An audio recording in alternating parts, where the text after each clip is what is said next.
de primaria, las pruebas para tener como una suerte de radiografía sobre cuál es la situación de comprensión lectora de niñas y niños, ¿no?, en edades tan claves, ¿no?, para poder justamente asegurar todo lo que sea ese contenido. Aseguran que la gran mayoría de los niños en primaria no tienen bases sólidas en lectura. ¿Qué es lo que sucede? Y por ello queremos consultarlo al especialista en pedagogía de la lectura, Oscar Giannicelli. Muy buenos días, Claudia Torres lo saluda. Hola Claudia, hola audiencia, muchas gracias por la invitación. Buen día.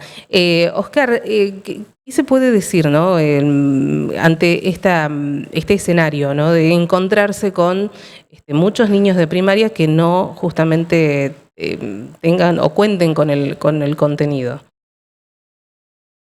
Así es, la verdad que tenemos que decir que este es un problema complejo que no solo se da en la Argentina, no solo se da en nuestra región, sino que se da en todo el mundo, ¿no? Es decir, hoy hay un decaimiento de las prácticas lectoras prácticamente en el mundo entero, es decir, además las prácticas están cambiando por la irrupción de las nuevas tecnologías, de los diferentes soportes, ¿no?, como las pantallas. Así que realmente hoy hay una revisión respecto de los procesos de lectura y escritura, los procesos de enseñanza.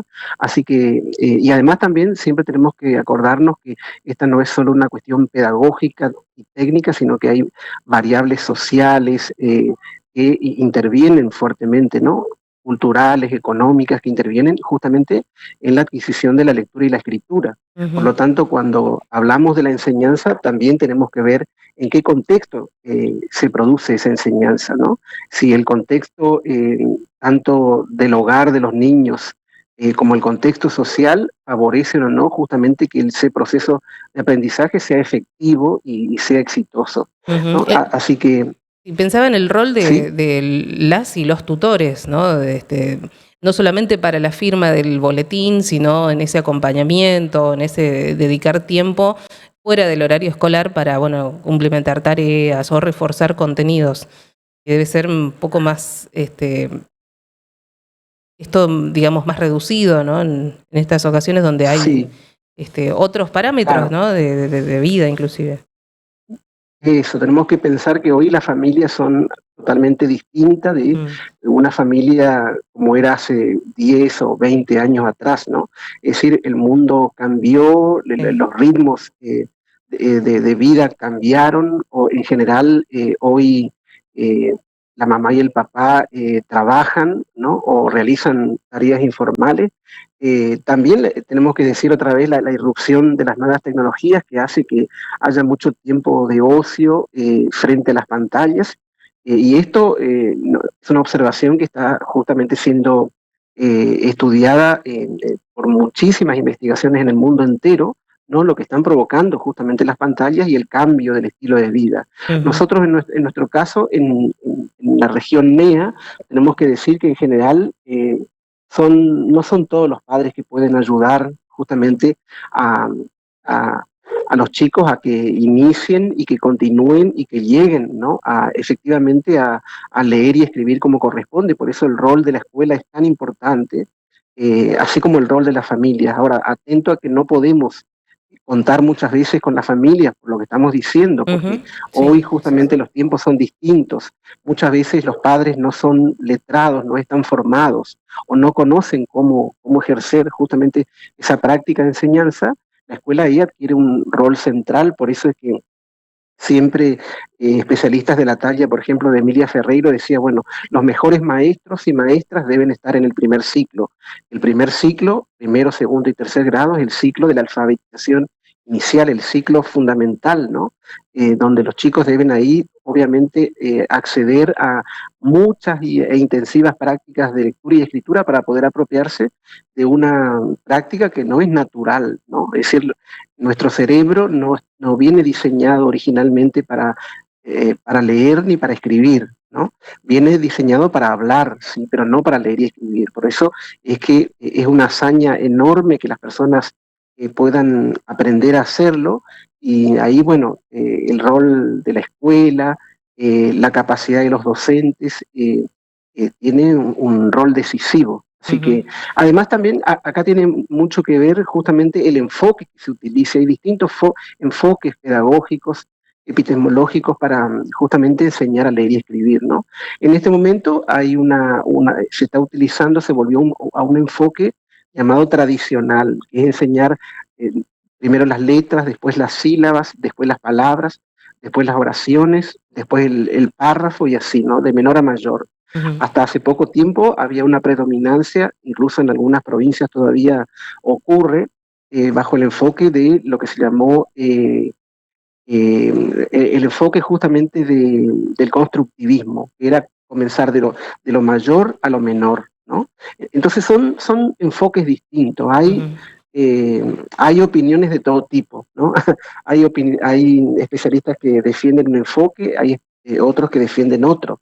Pero Claro. creo que acá la cuestión quizás no es el enfoque, sino la certeza, el trabajo sostenido que debe tener el Ministerio de Educación y todo el sistema educativo, y si es posible con el acompañamiento de la comunidad educativa, de los padres, para hacer que la lectura y la escritura sea una práctica que realmente sea accesible para todos los chicos, ¿no? Porque Ujú. también tenemos que saber que cada chico llega con una mochila de experiencias diversas, hay una diversidad de situaciones en el aula. Niños que vienen de hogares donde no hay libros, donde los padres no leen, y hay otros, en cambio, unos pocos que llegan de hogares donde se lee todos los días, donde hay muchos libros, donde acceden a prácticas de lectura en voz alta, a narraciones de cuento. Entonces eso vienen obviamente con un bagaje mucho más desarrollado y entonces la lectura y la escritura aparecen más rápido. Y entonces el maestro y la maestra en ese contexto debe atender a esa diversidad, ¿no? Y a veces cuando las situaciones de infraestructura no son las correctas, Claro, o eso hay a también veces iba a muchas ser. necesidades.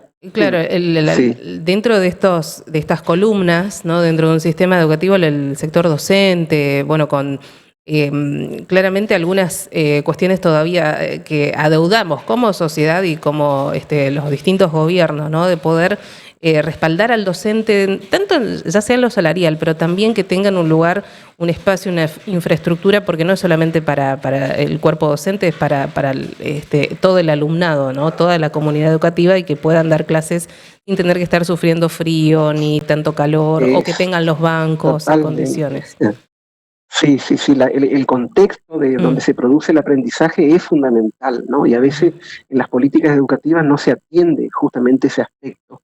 A veces se prioriza porque es central la cuestión salarial, claro. pero me parece que una política educativa seria y sustentable a largo plazo tienen que atender en lo posible a todas las aristas. Una de las aristas fundamentales es justamente enfoque qué metodología se decide justamente implementar para que los aprendizajes sean factibles, ¿no? Y Sí. otro muy importante es la infraestructura con la que se cuenta.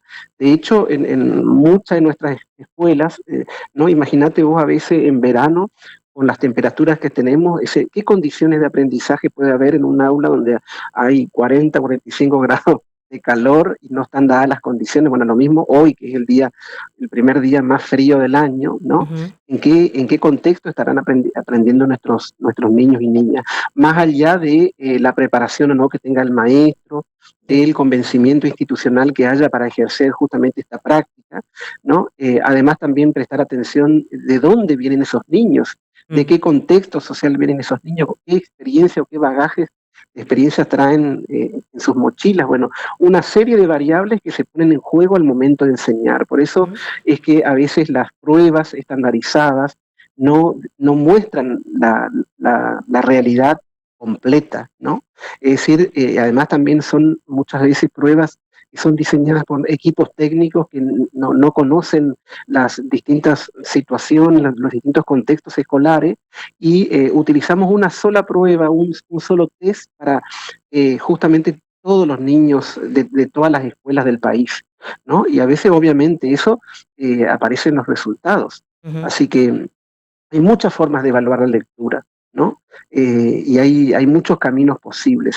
Sí. Yo creo que hay que prestar atención a los resultados, hay que tener una mirada esperanzadora. Los chicos están preparados y lo único que hace uno cuando es niño es aprender.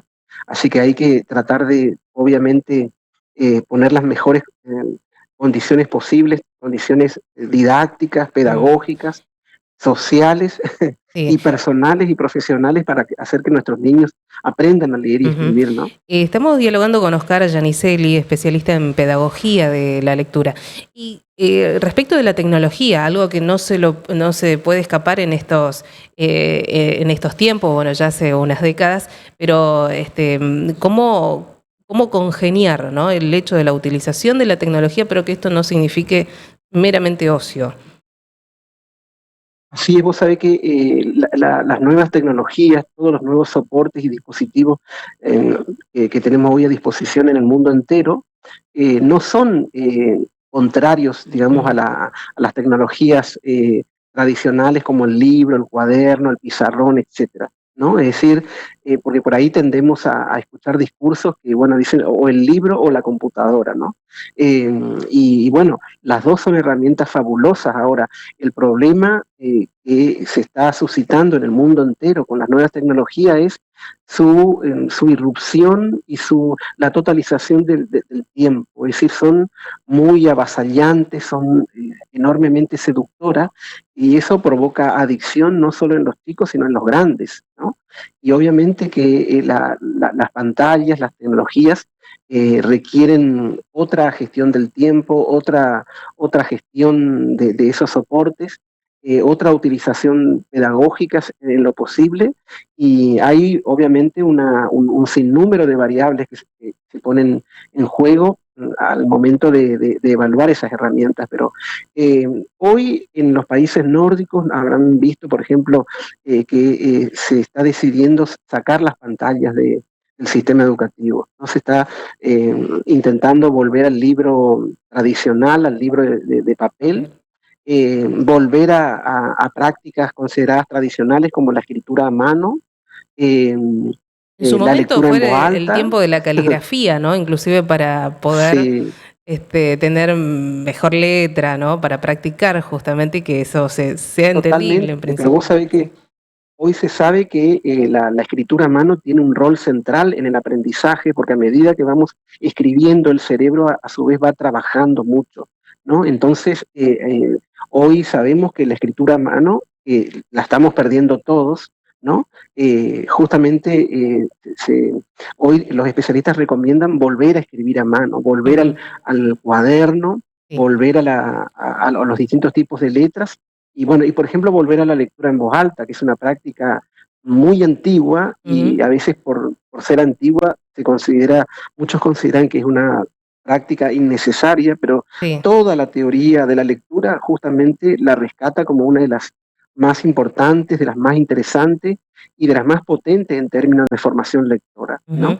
Por eso es que escribir a mano, leer en voz alta, y debe ir acompañado, ¿no?, de un trabajo sistemático por parte de los adultos que gestionan las escuelas, si es posible con el acompañamiento familiar y también interactuando con las pantallas, ¿no? Ujú. Porque las pantallas no son enemigas de la escuela, sino al contrario, son herramientas fabulosas, pero hay que aprender a justamente gestionar el tiempo y evitar que se caiga en una adicción a las mismas, ¿no? Ujú. Bien.